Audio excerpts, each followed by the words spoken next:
நீங்கள் பார்த்துக் கொண்டிருப்பது உங்கள் விஜய்.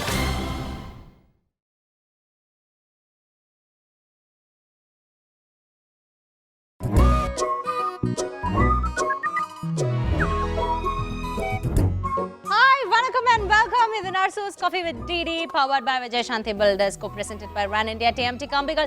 இன்னைக்கு என்னுடைய கெஸ்ட் வந்து ஒட்டுமொத்த இந்தியாவே தேடிக்கிட்டு இருக்கு, துரத்திட்டு இருக்கு. அவரோட ஒரு 5 நிமிஷம் பேச முடியுமான்னு ட்ரை பண்ணிட்டு இருக்காங்க. பட் நான் எவ்வளவு லக்கி பாருங்க, 1 whole hour அவரோட காஃபி சாப்பிட்டுட்டு நிறைய விஷயங்கள் பேசி தெரிஞ்சுக்க போறேன். அண்ட் நேத்து தான் இவருடைய படம் பாதையிலே தளபதியோட அந்த படம் பார்க்கும்போது அப்படியே தெறிக்கு விடுற கிளாப்ஸ் இருந்தது. அப்படி ஒரு அட்டகாசமான படம் கொடுத்திருக்காரு.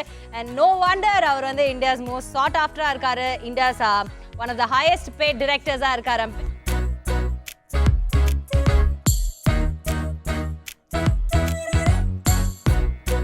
Very very happy and proud to welcome director A.R. Murugadas. Hot coffee, life happy, season. Sir, wait பண்ணுங்க. ஸ்பெஷல் ரவுண்ட் ஆஃப் அப்ளாஸ் கொடுக்குறேன், எக்ஸ்ட்ரா டைம். ஏன்னா வந்து அவ்வளோ அமேசிங்கா இருந்தது படம், லவ்லியா இருந்தது. இருந்தாங்க. ஃபர்ஸ்ட் ஆஃப் ஆல் என்னுடைய ஷோக்கு வந்ததுக்கு thank you so much sir, thank you very very much. And இது எதுக்குன்னு கேளுங்க. விஜய் சார் இருக்கா? விஜய் சார் இருக்கல, விஜய் சார் வச்சுக்கலாம். அமேசிங்கான ஒரு படம் கொடுத்தீங்களே, அதுக்காக அந்த வெற்றிக்காக மட்டும் இன்னொரு. ஓ அப்படியா, தேங்க்யூ. இது just for the success of Kaththi. Hot coffee, life happy, season 2. So first of all, thank you so much. படம் பார்த்தேன், கத்தி அமேசிங்கா இருந்தது. அண்ட் உங்களுக்கு என்ன சொல்லணும்? இல்லை, ஒரு சந்தோஷம். ஏன்னா கிட்டத்தட்ட ஒரு 10 மாதம் இல்லை அது ஷூட்டிங் போய், இப்போல்லாம் வந்து ஒரு கட்டத்துக்கு மேலே படம் ரிலீஸ் ஆகிட்டாவே சக்ஸஸ்ங்கிற மாதிரி ஆயிடுச்சு எனக்கு. அந்த மாதிரி ஆயிடுச்சு. அதான் நான் கேட்கணும்னு நினச்சேன். அந்த கேள்விகள்லாம் இருக்குது. பட் அதுக்கு முன்னாடி நான் கேட்டுடுறேன், எல்லா வாட்டியுமே ஏதோ ஒரு பிரச்சனை இல்லாமல் உங்கள் படம் எதுவுமே ரிலீஸ் ஆகவே மாட்டேங்குது. இதுன்னு ஒரு சென்டிமெண்ட்டா இந்த மாதிரி பிரச்சனை பண்ணிட்டு வந்தால் பெரிய ஹிட் ஆகிடுது உங்கள் படம்? இல்லை, அது தெரியல. ஒருவேளை நான் பிறந்தப்பே சிசேரியன்னு நினைக்கிறேன். ஐயோ, அப்போ அது கத்துறீங்கிறனால கத்தி வரைக்கும் தொடரும். வந்து இன்னும் பார்த்தா விஜய் சாருக்கும் அந்த மாதிரி தான் ப்ராப்ளம் வந்துட்டே இருக்கும். ஸோ 2 பேரும் போது பயங்கர உக்கிரத்துல இருக்கோம். ஏன் அப்படின்னு நினைக்கிறீங்க? தெரியல. சரி, நம்ம தொழில் நம்ம பார்க்குறோம், அவங்க தொழில் அவங்க பார்க்குறாங்க. நீங்க சென்டிமெண்டலா அப்படி ஃபீல் பண்ணுவீங்களா? ஓ பிரச்சனை வந்துச்சா அப்போ நம்ம படம் ஹிட் தான். ஆமாம், ஒரு சில டைமில் அப்படி நினைப்பேன். பிரச்சனை இல்லாமல் ரிலீஸ் ஆகக்கூடாது. பிரச்சனை வந்தால் அப்பா படம் ஹிட் அப்படின்னு. ஏதோ ஒரு பிரச்சனை வந்துச்சுன்னா ஓகே, இந்த பிரச்சனையை சால்வ் பண்ணுவோம், ஆனால் கண்டிப்பாக படம் ஹிட் ஆகிடும். என்னன்னா அப்படின்னு நினைச்சாலுமே கூட அது மீறி அது ஒரு ஸ்ட்ரெஸ் கொடுக்கும். கத்தியில் வந்து உங்களுடைய டயலாக்ஸ் அமேசிங்கான டயலாக், அப்படியே தெரிக்க விட்டோம் கிளாப்ஸ். நாங்கள் வந்து தளபதி ஒவ்வொரு டயலாக் பேசும்போது. அண்ட் அப்படி தான் நோட் பண்ணேன், உங்களோட ரைட்டிங் இவ்வளோ ஸ்ட்ராங்காக எப்படி இருக்குது? இவருடைய ரைட்டிங், இவருடைய டயலாக்ஸ் துப்பாக்கிலையும் சரி, எல்லா படத்துலையுமே ஃபார் தட் மேடம் இவ்வளோ நல்லா இருக்குது. நான் ரியலைஸ்ட் இவர் அசிஸ்டன்ட் டைரக்டராக இருக்கிறத விட அசிஸ்டன்ட் ரைட்டராக பயங்கரமாக நிறைய விஷயங்கள் பண்ணியிருக்காருன்னு. கலைமணி சார் கிட்ட நீங்கள் அதை பற்றி please you have to. Actually நான் வந்து ஃபஸ்ட்டு ஒர்க் பண்ணது வந்து கலைஞர்கிட்ட வந்து டைலாக் அசிஸ்டன்ட் டைரக்டர் இருந்தேன். அப்போ அவரோட ஃபிலிமில் மதுரை மீனாட்சியில் வந்து அமிர்தம் சார்ட்ட அசிஸ்டண்டாக இருந்தேன். பட் அவரோட டைலாக்லாம் வர செட்டுக்கு வரும்போது நான் தான் அதை காப்பி பண்ணுவேன். கலைஞர் எழுதுறது வந்து டைலாக் பேப்பர் வந்து எழுத்துட்டு அப்படியே எடுத்துகிட்டு போயிடுவாங்க. அதை அவங்க ஃபைல் பண்ணி வச்சுக்குவாங்க. அது ஸ்பாட்டில் யூஸ் பண்ண முடியாது, அடிச்சுலாம் எழுத முடியாது, எதுவுமே பண்ண முடியாது. ஸோ அந்த படம் ஒர்க் பண்ணேன். அதுக்கப்புறம் ரைட்டர் கலைமணி சார்கிட்ட ஒர்க் பண்ணேன். அவர்கிட்ட ஒர்க் பண்ணும்போது கிட்டத்தட்ட ஒரு 1 இயரில் 13 படம் ஒர்க் பண்ணேன். அதில் வந்து எனக்கு நல்ல ப்ராக்டிஸ் ஆயிடுச்சு. ஸோ அதனால தான் உங்கள் படங்களில் டயலாக்ஸ் அது எங்கேயோ அவ்வளோ ஸ்ட்ராங்காக இருக்கிறதுக்கு ரீசன் அப்படின்னு சொல்லலாமா? கண்டிப்பாக அவங்க எல்லாத்தையும் நான் குருவாக ஏற்றுக்கிட்டு ஒரு டயலாக் என்ன மாதிரி வரணும், என்ன மாதிரி வார்த்தைகள் வந்து இம்பேக்ட் கொடுக்கும் அப்படிங்கிறது, சில கண்டென்ட்டே வந்து நம்ம கரெக்டான வார்த்தையில் சொன்னால் தான் அது இம்பேக்ட் கிடைக்கும். ஸோ அந்த மாதிரி விஷயங்கள் அவங்ககிட்ட இருந்து கற்றுக்கிட்டது தான். இது நீங்கள் சொல்லும்போது எனக்கு தோணுச்சு, உங்களுடைய இந்த படத்தில், கத்தி படத்தில் ஒரு ட்ரிங்கிங் சீன் இல்லை, ஒரு ஸ்மோக்கிங் சீன் இல்லை, ஒரு டபுள் மீனிங் டயலாக் இல்லை. பொதுவாக வந்து நான் வந்து எப்பயுமே படம் ரெடி ஆகிட்ட பிறகு அந்த சாட்டர்டே சண்டே வந்து ஃபேமிலி சிஸ்டர்ஸோட போய் படம் பார்ப்பேன். ஸோ ஏதோ ஒரு இந்த மாதிரி ஒரு டயலாக் வரும்போது ஐயோ இப்படி வருது, இப்போ என்ன பண்ணுவாங்க அப்படின்ற மாதிரி யோசிச்சுக்கிட்டே இருப்பேன். ஏதாவது ஒரு லவ் சீன் அந்த மாதிரி ஏதாவது இருந்தால் கூட. ஸோ அதனால பெரும்பாலும் வந்து இந்த கிளாமர் இது மாதிரிலாம் தவிர்த்துருவேன். என் படத்தில் நீங்கள் பார்த்தீங்கன்னா துப்பாக்கியில் வந்து வில்லனே க்ரீன் டீ தான் குடிச்சிட்டு இருப்போம். ஸோ அந்த மாதிரி ஸ்மோக்கிங்லாம் வந்து இவங்க சொல்கிறதுக்கு முன்னாடி நம்ம வந்து அதை அவாய்ட் பண்ணிட்டேன். அப்புறம் சென்சாரும் பின்னாடி வந்து அது எழுத்து போடுவாங்க. நீங்கள் பார்த்தீங்கன்னா கத்தியில் வந்து எடுத்தோடனே இந்த புகைப்பிடிப்பு புற்றுநோய் அது கார்டே இருக்காது. ஆமா. ஏன்னா ஒரு ஷாட்டு கூட இல்லாதனால அது போடவே இல்லை. That's so nice, super இல்ல? உங்க படங்கள்ல கேரக்டர்ஸோட நேம் எல்லாம் நீங்க எப்படி சூஸ் பண்றீங்க? ஒரு வாட்டி அந்த பேரு எங்க மனசுல இப்படி சஞ்சய் ராமசாமி அப்படின்னு ஒரு பேர்னு வச்சுக்கோங்களேன். ஐ டோன்ட் திங்க் நான் வந்து என்னோட லாஸ்ட் டே வரைக்கும் எனக்கு ஏதாவது இந்த அம்னீஷியா மாதிரி நோய் வந்தா கூட சஞ்சய் ராமசாமிங்கிற பேர் மறக்க மாட்டோம். அந்த மாதிரி அந்த கேரக்டர் நேம்ஸ் நீங்க எப்படி செலக்ட் பண்ணுவீங்க? ஆக்சுவலி அது வந்து சஞ்சய் ஒரு மாடர்னான பேர் வேணும், ஒரு அப்பாவோட பேர் வேணும். ரெண்டையும் சேர்த்தா இருக்கணும். ஒரு சஞ்சய் அப்படின்னு ஒரு மாடர்னான பேரும், ஒரு போன ஜெனரேஷன் ஒரு ராமசாமி. அந்த ரெண்டும் மேட்ச் ஆகக்கூடாது, ஒரே மாதிரி இருக்கக்கூடாது. ஆமாம். ஸோ அந்த மாதிரி ஒன்று யோசித்தேன். நம்ம தமிழ்நாட்டை பொறுத்த வரைக்கும் ராமசாமிங்கிற பேரில் வந்து அதிக விஐபிஸ் இருக்காங்க. ஓகே. ஸோ அது வந்து இந்த சஞ்சய் ராமசாமின்னும் போது நல்ல ஒரு சவுண்டிங் இருக்கும் அப்படின்னு சொல்லி பண்ணது. அண்ட் நீங்கள் வந்துட்டு இன்னொரு ஒரு பயங்கரமான விஷயம் நம்ம நோட் பண்ணியிருந்து நான் யோசிச்சது என்னென்னா, இதுக்கு முன்னாடி ஜெனரேஷனில் ஒரு ஸ்கூல் ஆஃப் டிரெக்டர்ஸே ஒரு டிரெக்டர் கிட்ட இருந்து வருவாங்க தெரியுமா? அவங்களுக்கு ஒரு லீனேஜ் இருக்கும். இவரோட அசிஸ்டன்ட், அவரோட அசிஸ்டன்ட், அவரோட அவங்க எல்லாருமே அப்படியே அடுத்தடுத்த ஜெனரேஷன் அவங்களுடைய படங்கள் அவங்களுடைய டச்சஸ் இருக்கும். For example Bharathi Raja sir அப்படின்னு சொன்னால் அசிஸ்டன்ட் பேரே நம்ம 5 அசிஸ்டன்ட் பேர் சொல்லலாம். எல்லாரும் நமக்கு தெரியும் பெரிய பெரிய டிரெக்டர்ஸ். அதுக்கப்புறம் அந்த மாதிரி ஒரு பெரிய ஒரு லீனேஜ் வேற எந்த டிரெக்டர்ஸ் கிட்ட, யங் ஏஜ் டிரெக்டர்ஸ் கிட்ட அவ்வளவா இல்லையோ அப்படின்னு எனக்கு ஒரு டவுட் இருக்கு. அண்ட் அவ்வளவா இல்லையோன்னு சொல்லலாமான்னு எனக்கு தெரியல. பட் உங்ககிட்ட நிறைய இருக்கு லீனேஜ் அப்படின்னு ஒரு கிட்டத்தட்ட 7-8 பேர் உங்ககிட்ட டிரெக்டர். உங்களுக்கு என்ன அது மாதிரி ஏதாவது ஆசையா இன்ஸ்டியூட் மாதிரி வச்சுக்கணும், ஒரு டிரெக்டர்ஸ் இது இருக்கு நம்ம பசங்க அப்படின்னு எதாவது ஃபீல் பண்ணுவீங்களா? இல்லை, ஃபஸ்ட்டு விஷயம் வந்து நான் நிறைய ஃபில்ட்ரு பண்ணுவேன். நல்ல புத்திசாலிங்களை தான் அசிஸ்டன்ட் டைரக்டராக வச்சுக்குவேன். ஏன்னா அசிஸ்டன்ட் டைரக்டர் ஜாப் மட்டும்தான் நம்ம வந்து ரொம்ப 100% செல்ஃபிஷாக இருக்கணும். அதில் வந்து அது வந்து ஒரு கிரிக்கெட் டீம் மாதிரி, ஒரு பால்ல கூட ஒரு டீம் தோக்கவும் வாய்ப்பு இருக்குது. அவங்க வந்து 100% அவங்க டேஸ்ட் வேறையாக இருந்தால் கூட நான் சேர்த்துக்க மாட்டேன். என்னுடைய வேவ் லென்த்துக்கு கரெக்டாக இருக்கணும் அப்படின்ற மாதிரி தான். ஹார்ட் ஒர்க் பண்ணணும், சின்சியராக இருக்கணும், எல்லாமே இருக்கணும், நல்ல கேரக்டர் இருக்கணும். இவ்வளவும் இருக்கிற அசிஸ்டன்ட் டைரக்டரை தான் சேர்ந்துக்கும். அப்புறம் ஒன்ஸ் அவங்க சேர்ந்துட்ட பிறகு என்னுடைய கதை வந்து அந்த பிகினிங் டு எண்டு அசிஸ்டன்ட் டைரக்டருக்கு கம்ப்ளீட்லி தெரியும். அவங்களோட இன்புட்ஸ் இருக்கும், அவங்களோட கமெண்ட்ஸ் நிறையா இருக்கும். அது வந்து இன்னும் சொல்லப்போனால் என்னோட பெரிய சீக்ரெட் வந்து நல்ல அசிஸ்டன்ட் டைரக்டருங்களை ஃபிக்ஸ் பண்ணிக்கிட்டு அவங்கக்கிட்ட கொடுப்பேன். அதை ஃபஸ்ட் எடுத்தோன்னே அவங்ககிட்ட கொடுப்பேன். அவங்க சம்டைம்ஸ் நான் வந்து அவங்க லேட்டாக வந்தாங்கன்னு அவங்கள நான் திட்டிருப்பேன். அந்த கோபத்தில் வந்து நம்ம சீனில் அவங்க ரொம்ப ஸ்ட்ரிக்டாக இருப்பாங்க. இது நல்லா இல்லை சார், நான் பயங்கர டிஸ்கஷனில் பயங்கர சண்டை முடியாது சார், இது வேணாம் சார் அப்படிலாம் வந்து சொல்லுவாங்க. அது நம்ம கொடுக்குற இடம் தான். நம்ம நல்ல ஃப்ரீடம் கொடுத்தீங்களா கேட்குறேன். அவங்கள ஃபஸ்ட்டு ஓன் பண்ண வைக்கணும். நீங்கள் வந்து என்னோட படம் ஒவ்வொரு படமும் ரிலீஸ் ஆகும்போது நீங்கள் பார்த்தீங்கன்னா என்னோட அசிஸ்டன்ட் டைரக்டர்ஸ் எல்லாருமே அவனோட ஃபஸ்ட்டு படம் ரிலீஸ் ஆகும்போது எவ்வளோ ஹாப்பியாக இருப்பாங்களோ அதே மாதிரியே இருப்பாங்க. இது வந்து 100% டீம் ஒர்க். அதுலேயும் பர்டிகுலராக வந்து அசிஸ்டன்ட் டைரக்டர்ஸ்கிட்ட வந்து அவங்கள ஃபஸ்ட்டு இதை ஓன் பண்ண வைக்கணும். இது என்னது நம்ம எடுத்துக்கிட்டோன்னா அவன் சரி ஒன்று தானேன்னு விட்டுருவாங்க. ஸோ என் படம் பிரச்சனை வரும்போது பண்ணுவோம். அதே மாதிரி இது என்னன்னு பார்த்தீங்கன்னா, நான் என்கிட்ட இருந்து போனாங்க எல்லாமே டைரக்டர் ஆனாங்கன்னா அதை நான் பர்சனலாக சந்தோஷப்படுவேன், உண்மையிலே சந்தோஷப்படுவேன். அவங்களுக்காக கரெக்டாக வரணும்னு மெனக்கெடுவேன். அந்த படம் கரெக்டாக வரணும், அதில் ஏதாவது தப்பு இருக்கான்னு பார்ப்பேன். பர்சனலாக அந்த டெக்னீஷியனோட பேசுவேன். அந்த ப்ரொடக்ஷனில் ஏதாவது பிரச்சனைனா அவங்களுக்கு ஃபோன் பண்ணி, என்ன சார் ப்ரொடக்ஷனில் ஏதாவது சிக்கல்னு கொஞ்சம் பார்த்து பண்ணுங்கள் சார் பசங்களுக்கு அப்படிங்கிற மாதிரி நான் சொல்லுவேன். அதனால தான் எனக்கு வந்து ஆக்சுவலி பார்த்தீங்கன்னா கடைசி நேரத்தில் வந்து இந்த கத்தியோட ஃபைனல் டைமில் வந்து சடனாக நான் வந்து ஷூட்டிங் ஸ்பாட்டில் அன்கான்சியஸ் ஆகிட்டேன். ஸோ நான் வந்து திருப்பி வரணும்போது எனக்கு வந்து பிக்கப் ஷாட்ஸ் நிறைய வேணும். ஒரு பைப்பு திறக்கிற மாதிரி, தண்ணி வர்ற மாதிரி, இந்த மாதிரி இருக்கும்போது நீங்கள் அந்த சடனாக பார்த்தீங்கன்னா ஒரு 5 டைரக்டருங்க உள்ளே வந்தாங்க. ஸோ திடீர்னு பார்த்தா வந்து சார் நான் அந்த பைப் ஷாட்ஸ், அந்த வாட்டர் படுற ஷாட்ஸ்லாம் நான் எடுத்துகிட்டு வரேன் சார்னு ஒரு ஆனந்த் சங்கர் ஒரு பக்கம் போய் அவன் ஒரு பக்கம் போனான். திருக்குமரன் வந்து நான் வரேன் சார் உங்களுக்கு கூட, நீங்கள் எதுவுமே பண்ணாதீங்க, மைக்கில் உட்காந்துக்குங்க. ஏன்னா எல்லாமே கிராண்டியர் ஷாட்ஸ் எல்லாமே என் உடம்பு சரியில்லாததுக்கு அப்புறம் நான் எடுக்க வேண்டிய சுச்சுவேஷன் ஆகிப்போச்சு. ஸோ நான் வந்து க்ரௌடை பயங்கரமாக கண்ட்ரோல் பண்ணுவேன், ஆனால் என்னால் கத்த முடியாது. ஸோ நான் வந்து மானிட்டர் மட்டும்தான் இருப்பேன். அவனை கூப்பிட்டு வந்து நீ இந்த மாதிரி இந்த க்ரௌட்லாம் இப்படி வரணும் அப்படின்னு சொல்லிட்டேன்னா அவன் மைக்கை பிடிச்சி கத்துவான். ஆனால் அதனால ஷூட்டிங்கில் பார்த்தீங்கன்னா சடனாக என்னால் நான் விட்ட 10 நாள் கம்ப்ளீட்லி ரெஸ்ட் எடுத்தேன். 11ஆம் நாள் நான் திருப்பி வரும்போது என்னால் திருப்பி பிக்கப் பண்ணிக்க முடிஞ்சுது. அப்படின்னு காரணம் என்னன்னு பார்த்தீங்கன்னா அதுதான் வெளியில் போனப்பல ராஜ்குமார்னு ஒரு அசிஸ்டன்ட் இப்போ என்னோட கம்பெனியில் படம் பண்ண போகிறாரு. சடனாக வந்து டப்பிங்கில் வந்து உட்காந்தாரு. அவன் படம் நெக்ஸ்ட் மந்த் ஷூட்டிங் ஆரம்பிக்க போகுது.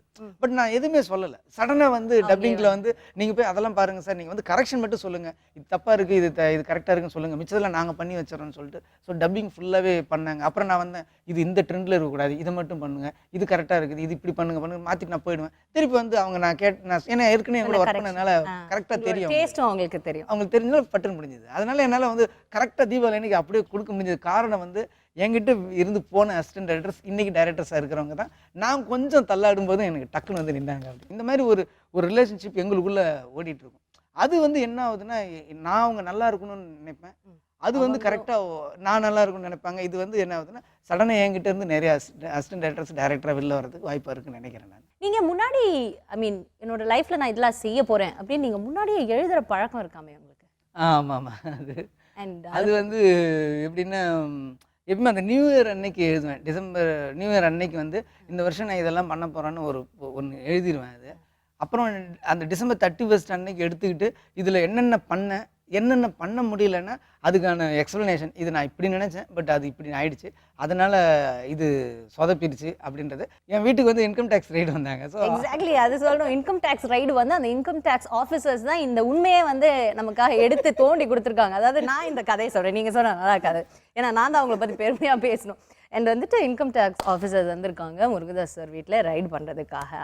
அண்ட் வந்து பார்த்து ஃபஸ்ட்டு அவங்க ரொம்ப ஆச்சரியப்பட்ட விஷயம், எல்லாமே பேப்பர்ஸ் கரெக்டாக இருந்தது, கரெக்டாக டேக்ஸ் பண்ணுற ஒரு சிட்டிசன் அப்படின்னு சொல்லி ரொம்ப பாராட்டினாங்க. அப்புறம் இன்னொன்று எல்லா வீட்டில் இருக்கிற எல்லாத்தையும் எடுத்து பார்க்கும்போது அவங்களுடைய வேலை அது அப்படி எடுத்து பார்க்கும்போது ஒரு டைரியில் வந்து 2008 நான் ஹிந்தி படம் பண்ணுவேன், ஏதோ 2005 6 நீங்கள் ஒரு டைரியில் எழுதி வச்சிங்க. அதை பார்த்து அவங்கவுங்க ஃபேனாகவே ஆஃபீஸர்ஸாக கொஞ்சம் நேரம் இருந்தாங்க. அப்புறம் எல்லாம் கிளியராக இருக்குப்பா, இதில் என்னப்பா அப்படின்னு சொல்லிட்டு அவங்கள பாராட்டிட்டு போனாங்களாம். என்ன சார் 2 வருஷத்துக்கு முன்னாடியே எழுதி வைக்கிறீங்கன்ட்டு. இல்லை அது வந்து அது பார்த்தாங்க. அதில் அவங்களுக்கு நான் வந்து என்னென்னா ஒரு ஆஃபீஸ் விலைக்கு வாங்கணும் அப்படின்னு எழுதியிருந்தேன். அது எழுதுனது வந்து ஒரு ஆஃபீஸ் அந்த 6 போட்டேன். என்ன சார் ஆஃபீஸரை விலைக்கு வாங்கணும்னு எதிரிங்க? என்ன சார் ஆஃபீஸர் தான் சார், ஆஃபீஸர் இல்லை சார் அப்படின்னு சொன்னேன் நான். அப்புறம் வந்து அவங்களே படித்தாங்க. படிச்சுட்டு இந்த படம் பண்ணணும், இது ப்ரொடக்ஷன் பண்ணணும், இது பண்ணணும் ஃபுல்லாக படிச்சுட்டு உடனே அந்த மற்ற ரூமில் செக் பண்ணவங்களாம் கூப்பிட்டாங்க. கூப்பிட்டு சி திஸ் அப்படின்னாங்க. சரி அவங்கெல்லாம் படித்தாங்க, இதெல்லாம் சீக்ரெட்டு சார், கம்பெனி சீக்ரெட்டு அப்படின்னு. அப்புறம் கொஞ்ச நேரம் படிச்சுட்டு அப்புறம் திருப்பி கொடுத்துட்டாங்க. Okay lovely. இந்த மாதிரி நிறைய இன்ட்ரெஸ்டிங்கான விஷயம் முருகதாஸ் சார் கிட்ட பேசிக்கிட்டு இருக்கோம். இன்னும் நிறைய விஷயங்கள் இவர்கிட்ட நான் கேட்க போகிறேன். பட் அதுக்கு முன்னாடி ஒரு சின்ன பிரேக் எடுத்துக்கலாம். இது nurses coffee with DD season 2 powered by Vijay Shanthi builders co presented by Ron India TMT கம்பிகா.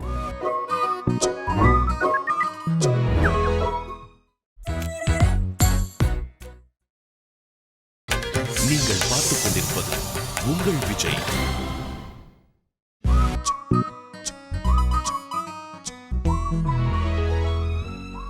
Welcome back. This is Narsu's Coffee with DD Season 2 powered by Vijay Shanti Builders co-presented by Ran India TMT Kambigal. கத்தி படம் நேற்று night தான் நான் பார்த்தேன். வந்து காலையில் ஒரு விடிய காத்தால ஒரு 4 மணி வரைக்கும் எனக்கு தூக்கமே வரல. அவ்வளோ ஒரு ஹாப்பி ஃபீலிங் எனக்கு. இளைய தளபதி படம் அமேசிங்காக இருந்தது.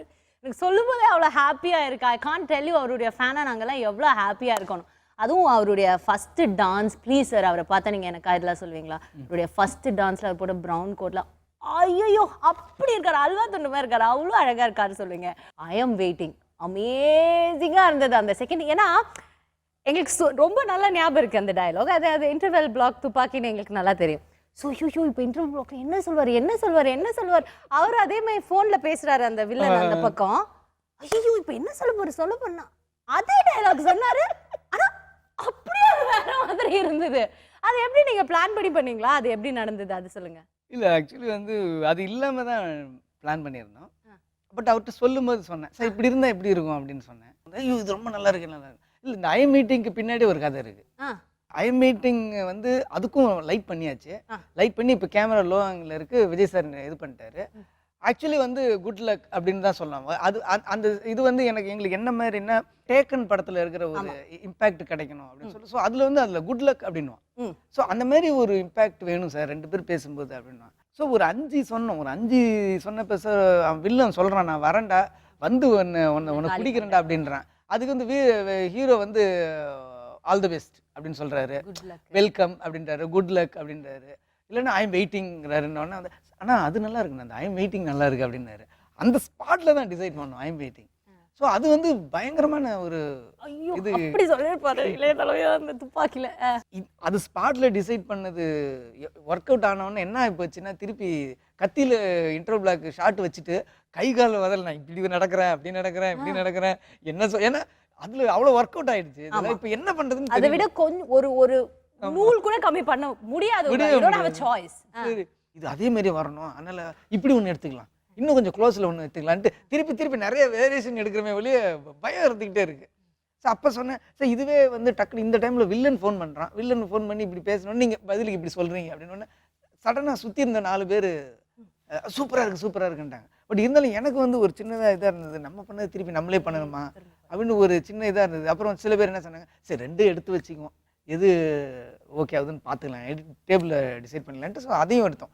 இவ்வளோ நிறைய வெரைட்டி எடுத்தோம். அந்த படத்தில் வந்தது ஒரே டேக் தான் எடுத்தோம். ஸோ ஒரே டேக்கில் எடுத்து முடிச்சிட்ட பிறகு அப்புறம் விஜய் சார் வந்து கிளம்பும்போது சொல்லியிருக்காரு அசன்டிடம், எல்லாரும் ஓட்டு போடுங்க, அதுக்கு ஓட்டு போட்டு அதை போடுங்க அப்படின்னு சொன்னார். அவர் என்ன சொன்னார் சார், விஜய் சார் சொன்னார் அது நல்லா இருக்குது சார், நல்லா ஒர்க் அவுட் ஆகுது, நல்லா இருக்கணும் அப்படின்னாரு. சார் அதுக்கப்புறம் வச்ச பிறகு இப்போ தியேட்டரில் பார்க்கும்போது நல்ல வேலை அதை வச்சோன்னு. ஆமாம் சார், என்ன சீன் அது, அதுவும் அவர் அப்படி சிரிச்சுக்கிட்டு அப்படி க்ளோஸ்ல கண்ணல விரிச்சு சொல்லும்போது எங்களாம் கை தட்ட முடியல. ஐயோ 2 கை கொடுத்துட்டானே கடவுள், இன்னும் ஒரு 4-5 கை கொடுத்துருக்கலாமே அவருக்கு கை தட்ட அப்படின்னு. யூஸ்வலாக அவங்களுடைய படத்தில் நான் இப்போவே சொல்லியிருக்கேன், வில்லன்ஸ்லாம் ரொம்ப ஹேண்ட்ஸமாக இருப்பாங்க, எல்லாருமே உங்ககிட்ட சொல்லுவாங்க அது. பட் தென் ஐ திங்க் இந்த படத்தில் விஜய் சார் இருக்கிற படத்தில் விஜய் சார் வேற யாரும் ஹேண்ட்ஸம் கிடையாது, வரவே முடியாது. ஐ திங்க் நீங்கள் அது அச்சீவ் பண்ணவே முடியாதுன்னு நினைக்கிறேன், மிச்ச படத்தில் அச்சீவ் பண்ணுறது இந்த படத்தில். ஓகே, அண்ட் நிறைய பெரிய ஹீரோஸோட ஒர்க் பண்ணியிருக்கீங்க. பட் நீங்கள் வந்து ஒரு பெரிய ஹீரோ ஒரு படத்தில் நடிக்கிறதுக்கு, ஒரு கேரக்டர் யோசிக்கிறதுக்கு நீங்கள் ஒரு இன்ஸ்பிரேஷனாக இருந்திருக்கீங்க அப்படின்னு நாங்கள் கேள்விப்பட்டோமே. அது 3 Idiots ஹிந்தியில். ஆமாம், ஹிந்தியில் பண்ணேன். திடீர்னு நான் இப்போ கஜினி முடிச்சிட்டேன், திடீர்னு ஷூட்டிங் கூப்பிட்டாரு. எப்படியுமே அது மாதிரி கூப்பிட மாட்டார், ஏன்னா ஷூட்டிங் ஏதோ மீட் பண்ணுறது கூப்பிடுவார், ஷூட்டிங் ஸ்பாட்டுக்கு கூப்பிட மாட்டார் அமீர் கான் சார். திடீர்னு அங்கே போன பிறகு அப்போ மேக்கிங் எடுத்துகிட்டு இருந்தார். அப்போ சொன்ன சடனாக வந்து நான் இந்த படத்தில் இவரோட மேனரிசம் தான் பண்ணுறேன் அப்படின்னு சொன்னார். எனக்கு புரியல, ஒருவேளை 3 Idiotsனோடனே எனக்கு ஒரு இடியட்னோடனே என் மைண்டு உங்களுக்கு ஞாபகம் இருந்ததா சார் அப்படின்னு நான் கேட்டேன். உடனே அவர் சொன்னார், இல்லை உங்களை நான் செலக்ட் பண்ணதுக்கு ஒரு காரணம் இருக்குது அப்படின்னாரு. என்ன சார் அப்படின்னா, நீங்கள் வந்து உங்களுக்கு ட்ரெஸ்ஸிங் சென்ஸே கிடையாது அப்படி சொன்னாரா? ஆமாம். அடடா அப்படின்னு எப்பயுமே ஓவர் சைஸில் போடுவீங்க ட்ரெஸ்ஸுன்னாரு. ஏன்பா இதை படம் ஒர்க் பண்ணும்போது சொல்லக்கூடாதா, படம் முடிச்சு அடுத்த படம் போனோன்னு சொல்லு அப்படின்னு. உங்களுக்குன்னு ஒரு சைஸ் இருக்கும் சார், ஒரு டிஷர்ட் அதை விட்டுருவீங்க, அடுத்த சைஸ். அப்புறம் அந்த டிஷர்ட்டுக்கும் பேண்ட்டுக்கும் சம்மந்தமே இருக்காது, ஒன்றுக்கு ஒன்று சம்மந்தமே இல்லாமல் போடுவீங்க. எனக்கு வந்து அந்த ட்ரெஸ்ஸை பற்றி கேர் பண்ணிக்காத ஒரு கேரக்டர் அப்படிங்கிறது எனக்கு பிடிச்சிருந்தது, அதனால நான் பண்ணேன். அதுலேருந்து நான் கரெக்ட் பண்ணிக்கிட்டேன், சரி என் சைஸ் என்னையா முதல்ல அதை பாருங்கயா, அந்த டேட் மட்டும் எடுங்க, என்னை வச்சு அவன் கதை பண்ணிட்டு இருக்கானு அப்படின்ற மாதிரி இது பண்ணேன். அப்புறம் பாடி லாங்குவேஜ் கொஞ்சம் ஒரு காலேஜிலேருந்து வெளியில் போன ஒரு பையன், பட் அவனுக்குள்ளே இருக்கிற ஒரு பாடி லாங்குவேஜ் வந்து ஒரு சைல்டிஷ் இது வேணும் அப்படிங்கிற மாதிரி சொன்னார். பட் எனக்கு படம் பார்க்கும்போது அது மாதிரி தோணலை. பட் நிறைய பேர் சொன்னாங்க, நிறைய பேர் சொன்னாங்க சார் உங்களை மாதிரி இருக்குது அப்படின்னு சொன்னாங்க. பட் அவர் சொன்னார் ட்ரெஸ்ஸிங்கு உங்கள் பாடி லாங்குவேஜ் உட்காந்துருக்கிறது இந்த ஸ்டைல்லாம் நான் அவங்கள பார்த்து பண்ணேன் அப்படின்னாரு. Okay, nice. ஓகே, கடைசியாக உங்களுடைய டெக்னீஷியன்ஸ் பற்றி எல்லாம் சொல்லுங்கள். எனக்கு வந்து டெக்னீஷியனே இந்த படத்தில் ரொம்ப பெரிய பேக் போனாக இருந்தது வந்து அனிருத். த்ரோட்டாக பார்த்தீங்கன்னா ஒரு பேக்ரவுண்ட் ஸ்கோருங்கிறது வந்து லிஃப்ட் பண்ணுறது ரொம்ப குவாலிட்டி வேணும். இல்லை அனிருத் இந்த இடத்துல வந்து எப்படி வரணும்னா இது இப்படி வரணும்னு நான் சொல்லும்போதே அப்போவே அந்த கீபோர்டு எடுத்து இப்படியா சார்னு உடனே ஐயோ பாக்கெட்லேயே வச்சுருந்து ஏன் உள்ளே வச்சுருந்தேன் எடுத்து வைக்க வேண்டியதானே அப்படின்னு ஏதோ சொன்னோடனே சரி சார் நான் பண்ணி வைக்கிறேன்னு கூட சொல்ல மாட்டார். அப்போவே வந்து இப்படியா சார் அப்படின்னுவாரு. இதுதாங்கன்னு அப்படியே பண்ணுவோம். கரெக்ஷன்ஸ் எல்லாம் போய் திருப்பி ஹோம்ஒர்க் பண்ணதோ டிலே பண்ணதோ கிடையாது. ஏதோ ஒரு சின்ன இந்த பிட் இப்படி இருக்கணும், நான் இது த்ரில் வரணும், எனக்கு கன்ஃபியூஸ் வரணும், அவனுக்கு ஏதோ ஒரு க்ளூ கிடச்சிருச்சுன்னு ஒரு பேங் வேணும்னு நான் சொன்னேன்னா அப்போ இப்படியா சார்னு சொல்லுவேன். ஸோ அப்போ தான் ஆச்சரியப்பட்டோம், பேக்ரவுண்ட் ஸ்கோரும் இந்த சின்ன பையனுக்கு இவ்வளோ அழகாக வருது அப்படின்றது கொஞ்சம். அப்போ நான் சொன்னேன் அது கூட, உங்கள் வயசுக்கு இது பெரிய விஷயங்க, இவ்வளோ ஹெவி சப்ஜெக்டை ஹேண்டில் பண்ணது அப்படின்னு. அது வந்து ரொம்ப ஹெல்ப்பாக இருந்துச்சு. அதுக்கப்புறம் வந்து ஜார்ஜோட கேமரா ஒர்க்கு, அதுக்கப்புறம் வந்து அனல் அரசு சார் கிளைமேக்ஸ் ஃபைட்டு பார்த்தீங்கன்னா சீன் மாதிரி இருக்கும். அவன் உள்ளே வந்தான், இப்படி பேசினா அடித்தான், அதுக்கப்புறம் ஃபஸ்ட்டு அவனை இப்படி பண்ணாங்க, அதுக்கப்புறம் அவர் எப்படி பண்ணாங்கன்னு ஒன்று எமோஷனல் வந்து உள்ளே வேறங்க. ஸோ அது வந்து அனல் அரசு சார் ரொம்ப நல்லா பண்ணார். ஸோ எனக்கு அவரோட ஒர்க்கும் ரொம்ப பிடிச்சிருந்தது. இந்த கத்தியோட மிகப்பெரிய வெற்றி வந்து ஒரு டீம் ஒர்க்கு தான். ஸோ அது எல்லா டிபார்ட்மெண்ட்டுமே ரொம்ப நல்லா ஒர்க் பண்ணாங்க.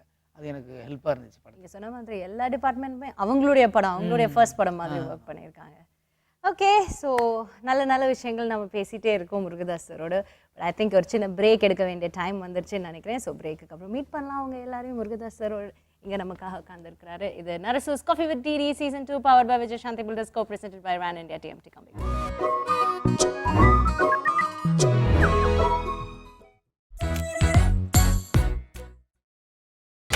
நீங்கள் பார்த்துக் கொண்டிருப்பது உங்கள் விஜய்.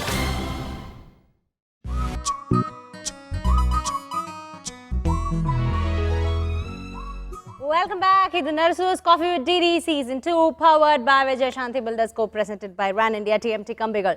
சார், உங்களுக்கான காஃபி வெயிட் பண்ணிகிட்டே இருக்குது. ஸோ என்னுடைய கெஸ்ட் எல்லாரும் காஃபி குடிக்கலாம். Please have your coffee. And இப்போ நம்ம பார்க்க போகிற செக்மெண்ட் என்னென்னு பார்த்தீங்கன்னா காஃபி ரிவைண்ட்.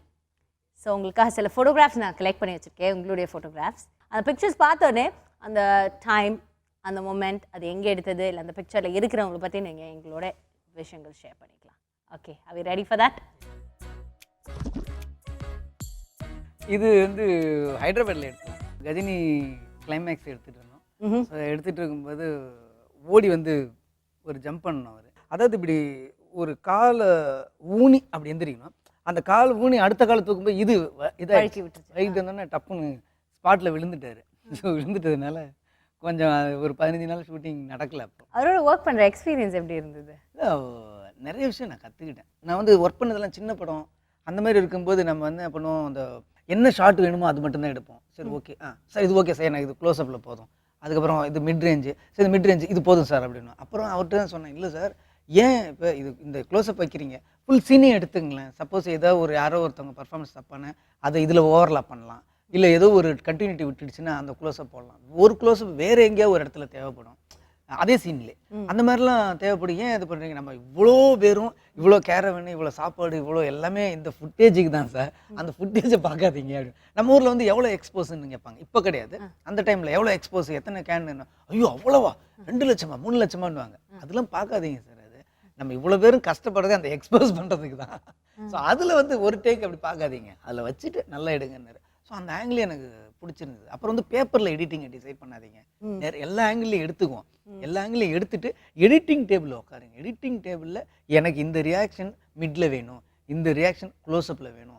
கொஞ்சம் ஒரு க்ளோஸ்அப் அதிகமாக யூஸ் பண்ணாதீங்க, மிட்டிலே ட்ராவல் ஆகிட்டே இருங்க. ஒரு டக்குன்னு எங்கே தேவையோ அங்கே மட்டும் க்ளோஸ்அப் போடுங்க. அப்போ தான் அந்த க்ளோஸ்அப்புக்கு ஒரு வேல்யூ இருக்கும். க்ளோஸ்அப்லேயே 2 பேர் மாறி மாறி பேசிகிட்டு இருந்தாங்கன்னா அப்புறம் நீங்கள் அதை விட அண்டர்லைன் பண்ணணும்னா உங்களுக்கு என்ன ஷார்ட் இருக்குது.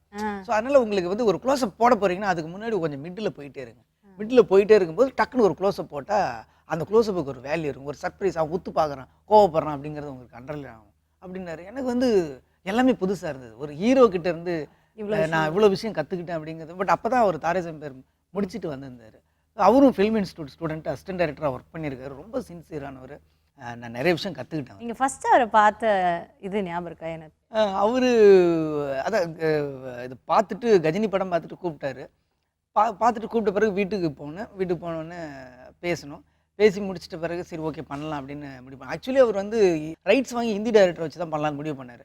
ஒரு கட்டத்துக்கு மேலே நானும் அவர் நல்ல ஃப்ரெண்ட் ஆகிட்டோம் பாதி படத்தில். அப்போ நான் கேட்டேன், நான் ஒரு நாள் கேட்டேன், சார் எந்த டைமில் வந்து இந்த படத்தை நான் டைரக்ட் பண்ணணுன்னு முடிவு பண்ணீங்க அப்படின்னு. நான் இல்லை சார், நான் ஃபஸ்ட் டைம் வந்து உங்களை நான் எதிர்பார்க்கல. ரெண்டாவது நீங்கள் வந்து ஒன்று நான் அவரை பார்க்கறதுக்கு பாம்பே போனது வந்து பாம்பேக்கே எனக்கு 3rd டைம். அப்போ தான் நான் போகிறேன் பாம்பேக்கே. நான் 3rd டைம் போகிறேன். நான் வந்து அமீர் கானை போய் பார்க்க போகிறேன். அவர் உட்காந்துருக்கேன். அப்போ அவர்கிட்ட கேட்டேன், நீங்கள் உங்களுக்கு வந்து அப்போ அவர் சொன்னார், எனக்கு கிளைமேக்ஸ் மட்டும் பிடிக்கல அப்படின்னாரு. நானும் எனக்கும் பிடிக்கல சார் அப்படின்னா. எனக்கும் பிடிக்கல சார், அது சேஞ்ச் பண்ணிடலாம் அப்படின்னேன். அது எனக்கு அவ்வளோ சடனாக நீங்கள் சொன்னது எனக்கு பிடிச்சிருந்தது அப்படின்னாரு. அப்போ என்ன சொல்லுவாங்க யூஸ்வலாக வந்து எனக்கு கிளைமேக்ஸ் பிடிக்கலன்னா, இல்லை சார் நான் ஆக்சுவலி நான் என்ன ட்ரை பண்ணேன்னா அது ட்ரை பண்ணேன் சார், அது ஒரு எக்ஸ்ப்ளனேஷனே சொல்லவே இல்லை. அது வேற யாரோ ஒருத்தர் டைரக்ட் பண்ணும்போது எனக்கு கிளைமேக்ஸ் பிடிக்கல நான் சொல்கிறேன், அடுத்த நிமிஷம் எனக்கு பிடிக்கலன்னு. அப்போ நான் முடிவு பண்ணேன், இந்த படத்தை இவன் தான் டைரக்ட் பண்ணணும்னு முடிவு பண்ணேன் அப்படின்னாரு. ஸோ அந்த மாதிரி அந்த ஃபஸ்ட்டு மீட்டில் நடந்தது பின்னாடி எனக்கு தெரிய வந்துச்சு. சூப்பர். சரி, நெக்ஸ்ட் ஃபோட்டோகிராஃப்.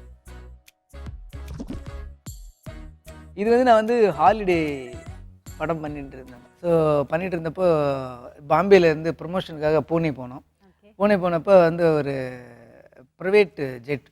ஸோ அந்த டைமில் வந்து சடனாக அவங்க சொன்னாங்க நம்ம 3 பேரும் ஃபோட்டோ எடுத்துக்கிட்டதே இல்லை அப்படின்னாங்க. சோனாக்ஷி. சொன்னாச்சு. சரி சொன்னாங்க, சரி ஓகே அப்படின்னா, சரி ஓகே சார் நீங்கள் சென்டரில் இருங்க, நாங்கள் 2 பேரும் லெஃப்ட் ரைட் இருக்கோம்னு சொல்லிட்டு அவங்க தான் அந்த ஃபோட்டோ எடுத்தாங்க. அந்த ஃபோட்டோ எடுத்ததே எங்களுக்கு திருப்பி அனுப்பிச்சாங்க. அதுதான் அந்த ஃபோட்டோ. சோனாக்ஷி சின்ஹா பத்தி சொல்லுங்க. நான் வந்து பெரும்பாலும் வந்து எப்படின்னா, நான் ஒர்க் பண்ணுற ஹீரோயினோட தெரியாமலோ ஏதோ ஒன்று அந்த ஃபைனல் டைமில் ஏதோ எனக்கும் ஹீரோயினுக்கும் பிடிக்காமல் போயிடும். அது அந்த மாதிரி வந்து ஃபைனல் டைமில் நடக்கும். பட் சோனாக்ஷியோட எனக்கு எந்த மிஸ் அண்டர்ஸ்டாண்டிங் வந்ததே கிடையாது. சோனாக்ஷி அப்புறம் சமந்தா. அடுத்த நெக்ஸ்ட் ஃபில்மு சோனாக்ஷி தான் வந்து ஹீரோயின், ஹீரோ எல்லாமே. அது ஒரு ஆக்ஷன் ஃபில்மாக இருக்கும். அது இப்போ டிசம்பர் இல்லைன்னா ஜனவரியில் ஸ்டார்ட் பண்ண போகிறோம். Okay, so all the best உங்களுக்கும் தேங்க்யூ. சின்ஹாவுக்கும். Next picture. அஜித் சார் நான் மீட் பண்ணது ஃபஸ்ட் டைம் இது ஃபஸ்ட் டைம் மீட் பண்ண ஃபோட்டோ இல்லை. இல்ல பட் நீங்க ஃபஸ்ட் டைம் மீட் பண்ணப்ப நான் ப்ரொடியூசர் சக்கரவர்த்தி சார்கிட்ட வெளில பேசிகிட்டு இருந்தேன். அப்போ நான் அசிஸ்டன்ட் டைரக்டர் தான். அப்போ ஒர்க் பண்ணிட்டு இருக்கும்போது சரி ஓகே கிளம்புங்க அப்படின்னாரு. அப்புறம் கிளம்பும்போது சொன்னார், நீங்கள் அஜித் சாரை மீட் பண்ணிடுவீங்களான்னு. இல்லை சார் அப்படின்னா. சரி வாங்க அவருக்கு ஒரு ஹலோ சொல்லுங்கள், நான் இன்ட்ரடியூஸ் பண்ணுறேன் அப்படின்னு சொன்னேன். உடனே இப்படி கதவை திறந்து உடனே நான் உள்ளே போனேன். உடனே சார் இவர் தான் நான் முருகதாசன் சொன்னல. உடனே பார்த்தோன்னே ஹி வில் மேக் இட் அப்படின்னாரு. ஸோ நீங்கள் பெரிய ஆளாக வருவீங்க அப்படின்னாரு. அவ்வளோதான். நான் என்னை பார்த்த ஒரு செகண்டு தான். 2வது செகண்ட் அவர் வாயிலேருந்து வந்தது வந்து நீங்கள் பெரிய ஆளாக வருவீங்க அப்படின்னாரு. இவரால் பண்ண முடியும், இவரால் நல்ல படம் பண்ண முடியும் அப்படின்னு சொன்னார். சார் தேங்க்யூ சார்ன்ட்டு வெளில வந்துட்டேன். அதுக்கப்புறம் எல்லாமே நடந்து அவர் மூலமாகவே எனக்கு ஒரு லைஃப் கிடைச்சிது. ஃபர்ஸ்ட் படம் பண்ணோம். அழகு இல்லை அஜித் சார், எப்போனாலுமே அழகு தான். Next picture. Aamir Khan sir சொன்னது கரெக்ட் தான். பெரிய சைஸ் டிஷர்ட் போடுறீங்க. இப்பதான் கரெக்ட் சைஸ் போடுறீங்க. ஓகே சொல்லுங்க. இது வந்து என்னோட 2வது படம் ரமணா. இது வந்து கிளைமேக்ஸ் சீன். அந்த கிளைமேக்ஸ் பேசுவார் அந்த ஹேங் பண்ணுறதுக்கு முன்னாடி ஒரு பெரிய டயலாக். ஸோ அந்த டயலாக் வந்து சொல்லி கொடுத்துட்ருக்கேன் அவர்கிட்ட. நான் எங்கள் அம்மா ஒரு நாள் ஷூட்டிங் ஸ்பாட்டை கூப்பிட்டேன். வேறு யாரும் அவங்களுக்கு பெரிய பிரமிப்பு வராது. சரி விஜயகாந்த் சார்னா பிரமிப்பு போகிறேன்னு சொல்லிட்டு எங்கள் அம்மா அந்த ஒரு நாள் தான் வந்தாங்க ஷூட்டிங்க்கு. வந்துட்டு விஜயகாந்த் சார் பார்த்தாங்க. பார்த்துட்டு வந்து சார் பையன் ஏதாவது தப்பு பண்ண கொஞ்சம் அனுசரித்து மன்னிச்சிருங்க சார்.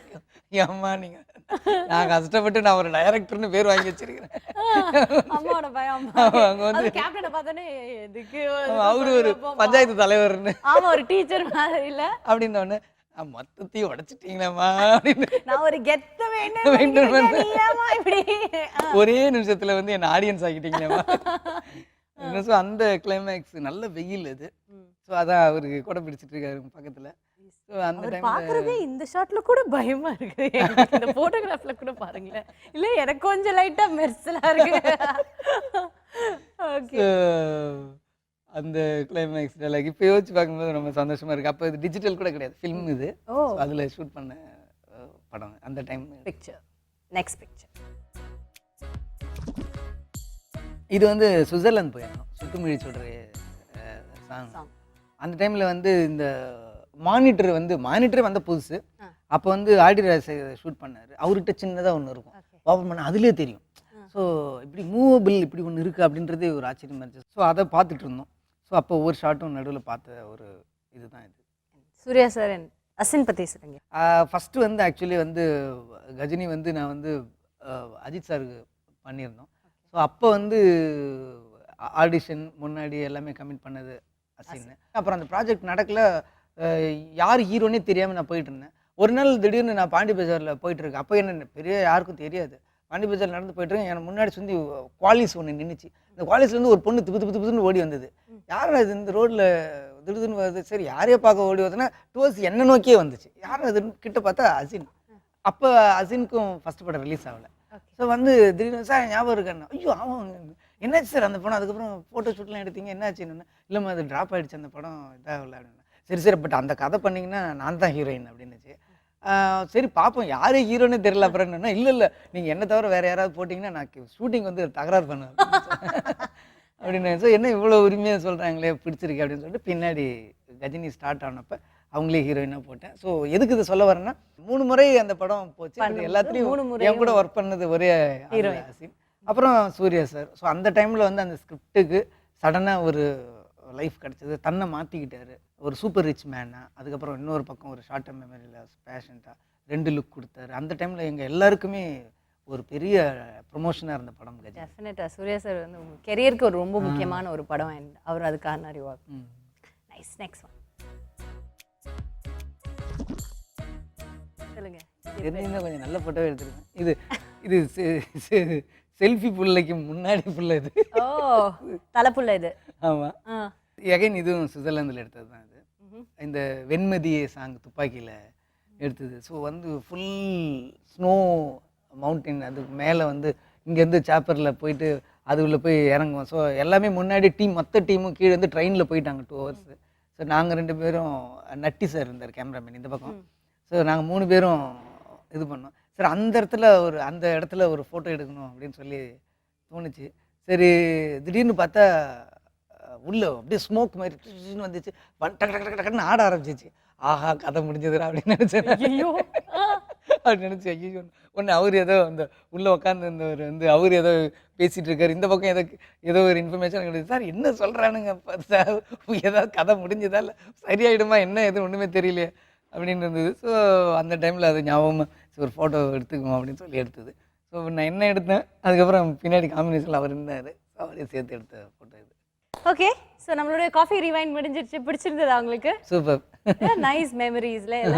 அண்ட் இதோட வந்து இந்த நல்ல விஷயம் வந்து முடிவுக்கு வர போறது இல்லை. ஏன்னா அடுத்ததான் உங்களுக்கு ஒரு சர்ப்ரைஸ் காத்துட்டு இருக்கு. அப்படியா? என்ன சர்ப்ரைஸா இருக்கும்னு நினைக்கிறேன்? என்ன யாராவது ஒருத்தவங்களை கூட்டி என்னை பற்றி ஏதாவது சொல்லுவீங்க, தெரியாத மர்ம ரகசியங்கள் மர்ம ரகசியங்கள் டிவியில வெளில வரும் அப்படின்னு ஃபீல் பண்ணேன் அப்படின்னு நினைக்கிறேன்.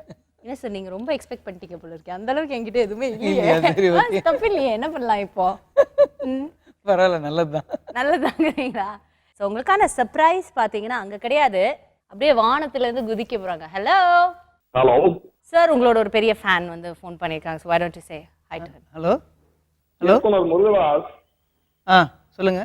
நீங்க பெரிய பெரிய படங்கள் ஹிட் கொடுக்குறீங்க, ரொம்ப சந்தோஷம். சரிங்க. நீங்க இளைய தளபதிக்கு மட்டுமே ஹிட் கொடுத்துட்டு இருக்க கூடாது. சரிங்க. என்ன வச்சு எப்போ படம் எடுக்க போறீங்க? ஐயோ எனக்கு புரியலையா? ஐயோ புரியலையா? அவரை பார்த்தாவே எனக்கு ஆடும்.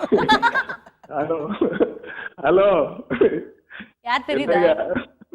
இருங்க சார் சொல்லாதீங்க. அவர் சிரிப்பு வந்து எஸ். ஜே. சூர்யா. அப்ப அவரா இருக்கும்னு நினைக்கிறீங்களா? அவர்தான். ஏதோ லேசா கண்டுபிடிச்சாரு, வாய்ஸ் மட்டும் கமல் மாதிரி ட்ரை பண்றாங்க, கமல் சார் மாதிரி. ஆமா லைட்டா கண்டுபிடிச்சிட்டாரு. எஸ். ஜே. சூர்யா அவர்கள் உங்களுக்காக லைன்ல இருக்காரு. என்னன்னா நான் இவற்றை பேசும்போதெல்லாம் நான் ஏதாவது மிமிக்ரி பண்ண வேண்டி இருக்குது. அப்படி ஒரு காலகட்டத்துக்கு ஆளாயிட்டேன். அப்படியா? அப்புறம் எப்படி இருக்கீங்க? Very very happy Deepavali. Thank you தேங்க்யூங்க. அடுத்து ஹேட்ரிக் கொடுத்து கலக்குறீங்க. சூப்பர் சார், உண்மையாவே எல்லாம் துப்பாக்கி கத்தி அடி ஒரு கான்செப்ட் ரமணா எல்லாமே ஆக்சுவலா ஒரு நல்ல காம்ப்ளிமெண்ட். என்னன்னு சொன்னா எங்க ஃபேமிலி எல்லாருமே படம் பார்த்துட்டு ஒரு மரியாதையான படமா இருக்குது. ஒரு படம் பார்க்கும்போது ஒரு அந்த இயக்குனர் மேல மிகப்பெரிய மரியாதையும் ஒரு ஒரு ஒரு சமுதாயத்தின் மேல ஒரு நல்ல விழிப்புணர்ச்சியும் உள்ளக்கூடிய ஒரு என்டர்டெயினாவும் இருக்கு, இது அவருக்கு நல்ல மிக்ஸா இருக்குன்னு சொல்லி ரொம்ப பெருமையா பேசுறாங்க. ரொம்ப சந்தோஷமா இருக்கு. தேங்க்யூங்க. நல்ல all the best, to many more hits. Okay சரிங்க, ரொம்ப தேங்க்ஸ். ரொம்ப தேங்க்ஸ். எஸ். ஜே. சூர்யா அவர்களோட ஒர்க் பண்ணும்போது ஸ்பாட்ல டென்ஷனா இருப்பாரா இல்ல இதேமே ஹாப்பியா? அவரு நானும் ஒண்ணா ஒர்க் பண்ணோம் வேற ஒரு படத்துல. அதுக்கப்புறம் நாங்க 2 பேரும் ஃப்ரெண்ட் ஆகி ஃபர்ஸ்ட் அவரு டைரக்டர் ஆயிட்டதுனால அவரோட ஒர்க் பண்ணேன். அதனால ஜாலியா இருந்தது. சரி, அவர் வந்து ஜாலியா இருக்காரு அப்படின்னு சொன்னீங்க. பட் நீங்க எப்படிப்பட்ட ஒரு டைரக்டர்னு நான் இப்போ இன்னொருத்தர்கிட்ட ஃபோன் பண்ணி கேட்க போறேன். அப்படியா? கேட்கலாமா? Hi darling. ஹலோ, எப்படி இருக்கீங்க? நான் சூப்பரா இருக்கேன். இப்போ முதல்ல அவர்கிட்ட பேசுறதுக்கு முன்னாடி கண்டுபிடிச்சிருப்பாரு யாருன்ட்டு. ஆமா, குரலுக்கும் உருவத்துக்கும் சம்பந்தம் இல்லாத. இல்ல அந்த சார் என்ன சார் டிவில கலாய்க்கிறீங்களா சார்? சார் அவர் வந்து என்ன சொன்னார்னா, எல்லாத்தையும் அவர் பாக்கெட்லயே வச்சிருப்பாருமா, பாட்டு ரீ ரெக்கார்டிங்க்கு ஒரு ஃபீல் எல்லாமே பாக்கெட்லயே வச்சிருப்பாரு. நான் சொன்ன உடனே அங்கேயே அந்த பாக்கெட்ல இருந்து எடுத்து கொடுத்துருவாருமா அப்படின்னு சொன்னார். அப்பதான் சொன்னேன் சார் அப்பதான் அந்த பாக்கெட் ஃபுல்லா அதை ரொப்பி வச்சதே அவர். பாக்கெட்குள்ள ஒட்டி வச்சதே அவர் தானா? ஆஹா, நான் என்ன நினைச்சேன், இந்த கத்தி படத்துல இன்னொரு கத்தியே இந்த தம்பி தான், அந்த சைஸ்ல இருக்கிறதுனால அவ்வளவு ஷார்ப்பா இருக்கு இந்த தம்பி அப்படின்னு நாங்க ஃபீல் பண்ணோம். இவர் எப்படிப்பட்ட ஒரு டைரக்டர்? டக்குன்னு சொல்லுங்க, மனசுல எது இருந்தாலும். தேங்க்ஸ் தான் சொல்லணும் சாருக்கு. ஏன்னா வந்து எனக்கு இவ்வளவு சீக்கிரம் அவ்வளவு பெரிய படம் கொடுத்து அந்த ஒரு கான்பிடன்ஸ் வச்சாரு சார். ஸோ முருகதாஸ் சாருக்கு என்னோட பெரிய பெரிய தேங்க்ஸ். அண்ட் இன்னைக்கு ரிலீஸ் ஆகி இந்த டைம்ல வந்து ரொம்ப ஹாப்பியா இருக்கு, ரொம்ப ப்ரௌடா இருக்கு. அவருக்கு எவ்வளவு தேங்க்ஸ் சொல்லணும்னு எனக்கே தெரியல, அந்த மாதிரி தான் இருக்கு. சானி, ஒன்ஸ் அகேன் நேத்து வந்து தியேட்டர் பார்க்கும்போது உங்களோட ஒவ்வொரு ரீ ரெக்கார்டிங்ல அப்படி நம்ம தளபதி வரும்போது உங்களோட பின்னாடி நீங்க தெருக்கி விடுறதுக்கு அப்படி கிளாப்ஸ் இருந்தது, உங்க பேர் வரும்போது அப்படி ஒரு கிளாப்ஸ் இருந்தது. So all the best Anirudh and ஒரு தளபதி ஃபேனா we are very very happy. Thank you, உங்களுக்கும் பெரிய தேங்க்ஸ். நீங்க இன்னைக்கு படம் பார்த்துட்டு எனக்கு மெசேஜ் அனுப்பிச்சீங்க, நான் பார்த்தேன். Thank you so much. Thank you so much Anirudh என்னுடைய ஷோக்கு வந்ததுக்கு ரொம்ப நன்றி. ஸோ பாருங்க சார், 2 ஸ்வீட்டான surprise. Did you like the surprises? கண்டிப்பா ரொம்ப நல்ல விஷயம்லாம் சொல்லியிருக்காரு அனிருத் இல்ல? ஓகே, ஸோ நம்மளுடைய காஃபி சர்ப்ரைஸ் முடிஞ்சாச்சு. இதுக்கப்புறம் நம்ம பார்க்க போகிறது ரேபிட் ஃபயர் ரவுண்ட். ஓகே, ரேப்பிடாக கொஸ்டின்ஸ் கேட்பேன். அது என்ன மாதிரி கொஸ்டின்ஸாக இருந்தால் நீங்கள் எனக்கு பதில் சொல்லியே ஆகணும். Are you ready for this? இல்லைன்னா you're not ready. என்ன சொல்ல போறீங்க? yeah I'm waiting. Okay, so rapid fire round he is waiting. என்ன நடக்க போகுதுன்னு பார்க்கலாம். சின்ன பிரேக்குக்கு அப்புறம் Nurses Coffee with DD Season 2 powered by Vijay Shanti Builders co-presented by Ran India TMT Kambiga.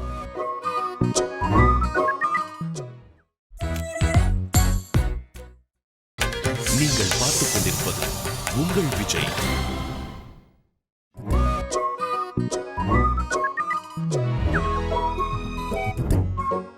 Welcome back. This is Nurses Coffee with DD Season 2 powered by Vijay Shanti Builders co-presented by Ran India TMT Kambigal. Director AR Murugadas அவர்கள் rapid fire roundக்கு ready அப்படின்னு சொல்லியிருக்காரு. I'm waiting அப்படின்னு சொன்னார் பிரேக்குக்கு முன்னாடி. So sir, shall we start? Okay. ஒரு லைன்ல describe பண்ணுங்க. இப்போ உங்களுடைய ஹீரோஸை பத்தி நான் பேர் சொன்னோடனே அந்த ஹீரோஸ் பத்தி ஒரு லைன்ல சொன்னோம். அஜித் சார். அழகு. விஜயகாந்த் சார். ஆக்ரோஷம். Okay. Aamir sir. Sincere. Chiranjeevi அவர்கள். Good human. அக்ஷய்குமார். ஒரு fun filled man. Oh really? ஆமா. Suriya sir. Hard work and sincere. Vijay sir. Is my friend. My friend, oh, so sweet. Okay. இப்போ இதே மாதிரி one lines for your heroine. Simran ma'am. அவங்களோட fan நான். Samantha. Samantha my sweet heart. Sam, நீங்க ஒரு sweet ஹார்ட்னு எவ்வளவு ஸ்வீட்டா சொல்லிருக்காரு டைரக்டர். ஐ திங்க் இதுக்காக நீங்க அவருக்கு ஒரு புக்கே அனுப்பணும். எனக்கும் அனுப்பணும் சாக்லேட்ஸோட. ஏன்னா என்னோட சொல்ல தானே சொன்னாங்க. தேங்க்யூ. லைலா. இன்னும் என்னோட ஃப்ரெண்டு. இன்னும் Sonakshi Sinha. Sonakshi Sinha my next hero. Oh next hero. Wow. சரி, கஜினிக்கு இப்போ அசின் இல்லைனா இன்னொரு ஹீரோயின் சூட் ஆயிருப்பாங்க இன்னைக்கு அப்படின்னா நீங்க யார் நினைக்கிறீங்க? Samantha. Samantha. Okay. Movie close your heart உங்களுடைய கெரியர்ல நீங்க பண்ணதுலே? கத்தி. கத்தி. ஓகே. இளைய தளபதி விஜய் அவர்கள் நடிச்ச படத்துல அவருடைய பெஸ்ட்டை கொண்டு வந்திருக்கிற ஒரு டைரக்டர் பேர் சொல்லுங்க. Vikraman sir. Vikraman sir. Okay. Kajal Vijay, Samantha Vijay யார்கிட்ட பெஸ்ட் கெமிஸ்ட்ரி இருந்தது? சமந்தா விஜய். சமந்தா விஜய். ஓகே. விஜய் சார் பத்தி எங்களுக்கு தெரியாத 3 விஷயம் சொல்லுங்க ப்ளீஸ். சொல்லுங்க, எனக்காக சொல்லுங்க, இல்லை நான் அழுதுருவேன். விஜய் சார்கிட்ட வந்து ரொம்ப ஆச்சரியமான ஒரு விஷயம் இருக்கும். ஃபஸ்ட்டு விஷயம் வந்து அவர் பர்ஃபார்மன்ஸ் வந்து எத்தனை கேமராவில் மாறி எத்தனை நாள் நீங்கள் எடுத்தாலும் அவரோட பாடி லாங்குவேஜ் அப்படியே இருக்கும், மாறவே மாறாது. ஸோ அது என்ன ஒன்றா இப்போ சம்டைம்ஸ் நம்ம வந்து அந்த கண்டென்ட் மட்டும் பார்த்துட்டே இருப்போம். ஷூட்டிங்கில் எடிட்டிங் டேபிளில் போய் உட்காந்துருக்கும் போது போய் பார்த்தா நமக்கு வந்து அந்த ஷாட்டில் ஒருத்தவங்க இப்படி வச்சுருந்துருப்பாங்க, அடுத்த ஷாட்டில் இப்படி வச்சுருப்பாங்க, அப்புறம் கை இப்படி வச்சுருந்துருப்பாங்க. அது வந்து ஜம்ப் ஆகிக்கிட்டே இருக்கும். ஸோ அவர் வந்து இப்படி இந்த டைலாக் இப்படி இருந்தாருன்னா அந்த கேரக்டர் பேசும்போது கூட இப்படி இருந்திருப்பாரு. அந்த கேரக்டர் செகண்ட் லைன் ஆரம்பிச்சோடனே இப்படி ஃபார்வர்டு வந்திருப்பாரு, அதுக்கப்புறம் இப்படி இருந்திருப்பாரு, அதுக்கப்புறம் இப்படி பாக்கெட்லேருந்து 2 கன் எடுத்து இந்த டைலாக் பேசும்போது இந்த கன்று வச்சிருப்பாரு, அடுத்த டைலாக் பேசும்போது இந்த கன்று வச்சிருந்திருப்பாரு, அதுக்கப்புறம் கை இப்படி பண்ணுவார், அப்புறம் இந்த டைலாக் பேசும்போது இப்படி பண்ணியிருப்பாரு. இது எத்தனை ஆங்கிள் நீங்கள் இப்படி மிட்டு போய் ஒரு நாள் ஃபுல்லாக நீங்கள் எடுத்தால் கூட அதில் மாறவே மாறாது, அப்படியே இருக்கும். ஏன்னா ஒரு கேமராக்கு நடிக்கிறதுங்கிறது டோட்டலி வேற. ஏன்னா இப்போ ஒரு ஒய்டு ஷாட்னா கையை இப்படி பண்ணலாம், க்ளோஸ்அப் எடுக்கும்போது கை இப்படி பண்ணால் அது காமெடி ஆகிடும். ஆனால் க்ளோஸ்அப்பில் பண்ணும்போது அந்த கண்ணு காது மூக்கு இதில் தான் நடிக்கணும். ஸோ இந்த மாதிரி அந்த கேமரா ரேஞ்சுக்கு தகுந்த மாதிரி நடிக்கிற ஒரு அற்புதமான நடிகர். இது நிறைய எனக்கே ரொம்ப சர்ப்ரைசிங்காக இருந்துச்சு அவரை வச்சு ஃபஸ்ட் டைம் பண்ணும்போது. இன்னொரு விஷயம் வந்து ஸ்கிரிப்ட் கேட்குறதுக்கு கொஞ்சம் கூட தயங்கவே மாட்டார். சார் நான் ஒரு கதை கேட்டேன் சார், நல்ல கதை உங்களுக்கு செட் ஆகும்னு நினைக்கிறேன் சார்னா அடுத்த நிமிஷம் அவன் எனக்கு ஃபோன் பண்ணுவான், சார் என்ன சொன்னீங்க நீங்கள் திடீர்னு? விஜய் சார் எனக்கு ஃபோன் பண்ணாரு. இன்னும் விஜய் சார் ஆமாம் இந்த சாட்டர்டே நான் விஜய் சாருக்கு கதை சொல்ல போகிறேன் அப்படின்னு. ஸோ நல்ல கதைக்காக தேடுவார். தன்னோட ஒரு நாள் ஃப்ரீ, அரை நாள் ஃப்ரீன்னா கூட உடனே ஒருத்தட்ட கதை கேட்குற ஒரு குவாலிட்டி வந்து ரொம்ப ஆச்சரியப்பட வச்ச ஒரு விஷயம் அவர்கிட்ட. சரி, மூணாவது விஷயம் என்னென்னா, இது எல்லாருக்குமே தெரிஞ்சிருக்கும், உங்களுக்கு கூட நெருங்கி பழகிறவங்களுக்கு தெரிஞ்சிருக்கும், அவரோட ஸ்க்ரீன் ப்ரெசன்ஸுக்கும் பின்னாடியும் சம்பந்தமே இருக்காது. அப்படியே டோட்டலி சம்பந்தமே இருக்காது, அப்படியே உட்காந்துருப்பாரு. நீங்கள் யோசிச்சு பாருங்க, நீங்கள் வந்து ஒரு மைக்கில் வந்து என் இதயத்தில் குடியிருக்கும் அப்படின்னு பேசுகிறவருக்கும் நீங்கள் கத்தியோட கிளைமேக்ஸ் டயலாக் பேசுகிறவருக்கும் சம்மந்தம் இருக்கா பாருங்க. ஸோ அந்த ஸ்டேஜ் ஸ்பீச்சுக்கும் அவரோட அந்த கேமரா முன்னாடி வந்து பேசுறதுக்கும் சம்பந்தமே இல்லாத வேற ஒரு ஒரு பர்சனாலிட்டி மல்டி பர்சனாலிட்டின்றது. நான் சொல்லுவேன் அவர்கிட்ட கூட சும்மா காமெடியாக பேசிட்டு இருக்கும்போது நான் கேட்பேன், சார் அது நடிப்பா இது நடிப்பா சார், எது உங்களோட ரியல்? அவ்வளோ இப்போ நான் வந்து நிறைய ஹீரோட இருக்கேன், அவங்க ஸ்க்ரீனில் இருக்கிறதுக்கும் ஸ்க்ரீன் ரியலாக பார்க்கறதுக்கும் ஒரு 80% ஒரே மாதிரி இருக்கும். அவங்க அந்த கேரக்டர் தகுந்த மாதிரி கொஞ்சம் மாறுவாங்க, ஆனால் அவங்க பர்சனல் உள்ள ஒன்று இருந்துகிட்டே இருக்கும். ஆனால் பர்சனலுக்கும் கேரக்டருக்கும் சம்மந்தமே இல்லாத ஒரு ஒரு அதிசயம் வந்து நான் விஜய் சார்கிட்ட தான் பார்த்துருக்கேன். உங்களுடைய படங்கள்ல உங்களுடைய ஃபேவரட்டான மியூசிக் ஆல்பம் எது? எந்த படத்தோட இசை உங்களுக்கு ரொம்ப பிடிச்சது? கஜினி, கத்தி. ஓகே, பேஷ் ரெண்டுமே அட்டகாசமான ஒரு இது. ஓகே, நீங்க அடுத்ததா தமிழ் சினிமாவில் ஒர்க் பண்ணணும்னு ஆசைப்படுற ஒரு actor? Rajini sir. Rajini sir என்னோட தலைவர். ஓகே, ஏன் இவ்வளோ இமோஷனல் ஆகுறேன்னு எனக்கு தெரியல, அப்படிதான் அவர் பேர் கேட்டால் இமோஷனல் ஆயிடுவேன். ஓகே, இந்த மாதிரி இப்போ நான் வந்துட்டு India's most sought after director AR Murugadoss அவர்களுடைய வந்து ஒரு காஃபி குடிக்கிற வாய்ப்பு எனக்கு இருக்குது. இந்த மாதிரி உங்களுக்கு யாரோடையாவது உட்காந்து காஃபி குடிக்கிற வாய்ப்பு இருந்தால் நீங்கள் யாரை சூஸ் பண்ணுவீங்க? மணி சார். மணி சாரோட. ஓகே, ஒரு காஃபி சேலஞ்ச், இப்போ நீங்கள் காஃபி சேலஞ்சில் யார் வேணாலும் சேலஞ்ச் பண்ணலாம், ரொம்ப ஃபன்னியாக சில்லியான ஒரு சேலஞ்சாக இருக்கலாம். ஸோ நீங்கள் வந்து இப்போ வந்து விஜய் சாருக்கு ஏதாவது சேலஞ்ச் கொடுக்கணும், என்ன கொடுப்பீங்க? விஜய் சார் வந்து கத்தி கிளைமேக்ஸில் பேசுகிற மாதிரி ஸ்டேஜில் பேசணும் எனக்கு பப்ளிக்கிட்ட. ஐயோ, அவ்வளோ ஆக்ரோஷமா அந்த மாதிரி ஒரு டைலாக் பேசினாருன்னு வச்சுக்கோங்க ஸ்டேஜில், அதாவது அவ்வளோ ஒரு இமோஷனோட பேசணும்னு சொல்றீங்க. அந்த மாதிரி நல்ல லவுடா நினைச்சு பார்க்கும்போதே அந்த இடத்துல கண்டிப்பா நான் இருப்பேன், இல்லையா தளபதி, நான் இருப்பேன். ஓகே, இது வந்து நம்மளுடைய சீட் ஆஃப் ஹீட் முடிஞ்சாச்சு. இப்போ நான் கேட்க போறது வந்து நோ கோ கொஸ்டின்ஸ். உங்களை பத்தி உங்ககிட்ட கொஸ்டின் கேட்க போறேன், உங்களுக்கு எவ்வளவு தூரம் தெரியுதுன்னு பார்க்கலாம். டக்குன்னு சொல்லணும், யோசிக்கவே கூடாது. 1 2 3 அவ்வளவுதான் உங்களுக்கு டைம். ஓகேங்களா? குஷி படத்துல ஜோதிகா அவங்களோட வில்லேஜ் பேர் என்ன? அந்த கிராமத்து பேர் என்ன? செல்வி. கிராமத்தோட பேரு? கிராமத்து பேர் வந்து முஸ்லிம்பட்டி இல்ல சம்திங் அது பயம்பொழு. கரெக்ட்டா? ஓகே, மிஸ் பண்ணிட்டீங்க. எந்த டைரக்டருக்கும் இல்லாத 2 பெருமை உங்ககிட்ட இருக்கு, என்னன்னு சொல்லுங்க பாப்போம். தெரியலையே. தெரியலையா? என்ன சார் உங்களுக்கு தெரியல? எனக்கு தெரியும், நான் சொல்லவா? சொல்லுங்க. நீங்க வந்துட்டு இது வரைக்கும் இவ்ளோ மியூசிக் டைரக்டர்ஸோட ஒர்க் பண்ண ஒரு டைரக்டர் கிடையாது. என்ன கரெக்ட்? நான் சொன்னதுக்கு அப்புறம் என்ன நீங்க எனக்கு தெரியும் அது கரெக்ட்ன்ட்டு. இன்னொரு விஷயம், கிட்டத்தட்ட இந்த மாதிரி ஒரு விஷயம் சொல்லுங்க பாப்போம். நிறைய ஹீரோயினா? இல்ல. கேமராமேன்? இல்ல. யூஸ் பண்ணாத ஒரு விஷயம். இப்போ நிறைய டைரக்டர்ஸ் யூஸ் பண்ணிருக்கீங்கன்னு ஒரு விஷயம், ஒரு யூஸ் காமெடி யார் யூஸ் ரொம்ப ஈஸியா கிட்டல என்னோட க்ளூல. நீங்க கமல் சாரோட பெரிய ஃபேனால கேக்குறேன். கமல் சாரோட 100th ஃபிலிம் பேர் என்ன? ராஜபார்வை. இதான் சார் கரெக்ட்டா ஆன்சர் பண்ணிருக்கீங்க. Very good. என்ன பத்தி கரெக்ட்டா சொல்ல பாத்தீங்களா? ஆமா, கமல் சார் பத்தி கரெக்ட்டா சொல்றீங்க. ஓகே, பூச்சோடவா படத்துல மணிவன் சாருக்கும் உங்களுக்கும் நடக்கிற கான்வர்சேஷன் உங்களுக்கு ஞாபகம் இருக்கா? சர்டிஃபிகேட் காமிச்சு எனக்கு வேலைன்னு கேட்பேன், படித்த சர்டிஃபிகேட் அப்படின்னு கேட்பாரு. இப்போ நீங்கள் படிச்சிங்களா? அதான் சார் படித்த சர்டிஃபிகேட் அப்படின்னுவேன். டெத் சர்டிஃபிகேட், அப்பாவோட டெத் சர்டிஃபிகேட் வச்சு வேலை கேட்குற மாதிரி ஒரு சின்ன காமெடி இருக்கும். சரி, ஓகே. தீனா மூவி ரிலீஸ் ஆன டேட் என்ன? டக்குன்னு சொல்லுங்க. 2000 Pongal, 2001 Pongal, January 14th. Correct. உங்களுக்கு 5 மதிப்பெண்கள். கரெக்டான ஆன்சர் சொல்லியிருக்கீங்க. Super. Okay sir, I think ஒரு ஜாலியான செஷன், ரொம்ப இன்டென்ஸான விஷயங்கள், நிறைய பேருக்கு யூஸ்ஃபுல்லான விஷயங்கள். டைரக்டர் ஆகணும்னு நினைக்கிறவங்க எல்லாம் கண்டிப்பாக இன்றைக்கி இந்த எபிசோட் பார்த்தாங்கன்னா ரொம்ப ஹாப்பியாக இருப்பாங்கன்னு நினைக்கிறேன். தேங்க்யூ ஸோ மச் இவ்வளோ நேரம் எங்கள் கூட இருந்து. ஐம் ஷூர் நீங்கள் என்ஜாய் பண்ணிங்களா இல்லை உங்களுக்கு ரொம்ப கஷ்டமா இருந்ததா? கண்டிப்பாக என்ஜாய் பண்ணேன். நான் வந்து ஆக்சுவலி ரொம்ப நாள் ஆச்சு டிவி ஷோ இது மாதிரிலாம் வந்து கொஞ்சம் வந்து அந்த மாதிரி வெளியிலே வராமல் எந்த இன்டர்வியூமே கூட கொடுக்கல. பட் உங்களுக்கு எனக்கு பிடிக்கும், அந்த இப்போ உங்கள் ப்ரோக்ராம் பிடிக்கும். ஸோ சம்திங் டிஃப்ரெண்ட்டாகவும் ரொம்ப சீரியஸாகவும் இருக்காது, ஸோ ஜாலியாக இருக்கலாம் அப்படின்ட்டு தான் வந்தேன். ஸோ ரியலி ரொம்ப I enjoy. Thank you sir. So நம்ம வந்து கடைசியாக முடிக்கும்போது எனக்காக நான் உங்ககிட்ட ஒன்று கேட்க போகிறேன். ஒன்று வந்து செல்ஃபி எடுக்கணும் உங்களோட, இன்னொன்று நீங்கள் எனக்காக ஒரு ஆட்டோகிராஃப் சைன் பண்ணணும். மூணாவதா உங்களுடைய அந்த எல்லா படத்துலையும் பெரிய பெரிய ஹீரோஸ் பெரிய பெரிய பஞ்ச் டயலாக் பேசுவாங்க, பட் ஒரு டிரெக்டர் வந்து அமேசிங்கான பஞ்ச் டயலாக் கத்தி படத்தில் பேசியிருக்காங்க. அது நீங்கள் எனக்காக ஒரே ஒரு வாட்டி அந்த பஞ்ச் டயலாக் பேசி காட்டும் ப்ளீஸ். அது பார்த்தோன்னே தேடல என்ன கிளாப்ஸ் தெரியுமா? அதுவும் நீங்கள் அந்த ஒரு குடம் தானே வச்சிருப்பீங்க, அந்த குடத்தோட ப்ளீஸ் அந்த அந்த அந்த இல்ல அந்த ஆங்கில புலவை நான் வந்து ப்ளீஸ் அதை நான் ரொம்ப என்ஜாய் பண்ணேன். அது எனக்காக அந்த டயலாக் ப்ளீஸ். அவர் சொல்லுவாரு uneducated. ஆமா, what are you doing uneducated people? What the hell you are talking? We are poor but educated. ஆனா இதை விட நீங்க படம் பார்க்காதவங்களுக்கு தெரியாது, ஒரு பயங்கர ஆக்டிங், ஒரு ஃபியர்ஸ்ஃபுல் மேனா வந்து சொல்லிருப்பாரு. ஒரு 100 டைம்ஸ் இதை விட பயங்கரமா ஆக்ட் பண்ணி சொல்லிருப்பாரு. கரெக்ட் தானே நான் சொல்றது? இங்க வந்து சிரிச்சுட்டே என்ன என் மூஞ்சி பார்த்து காமெடியா சொல்லிட்டாரு. பட் இட்ஸ் ஓகே, டெஃபினட்டா நீங்க எல்லாரும் பாருங்க. Lovely, thank you once again for joining us. And அடுத்த படம் நடக்கும் போதும் இதே மாதிரி படத்துக்கு ஒரு நாள் முன்னாடி ஒரு பெரிய டென்ஷன் ஆகும், அதுக்கப்புறம் அந்த படம் பெரிய ஹிட் ஆகும். என்னுடைய வாழ்த்துக்களை நான் உங்களுக்கு தெரியும். ஏன்னா டென்ஷன் ஆனாதான் ஏதோ ஒரு பிரச்சனை வந்தாதான் ஹிட் ஆகுதுன்னு ஆயிடுச்சு. அப்ப நான் என்ன பண்றது? செல்ஃபிஷா அப்படிதான் கேட்க போறேன். Thank you so much for joining.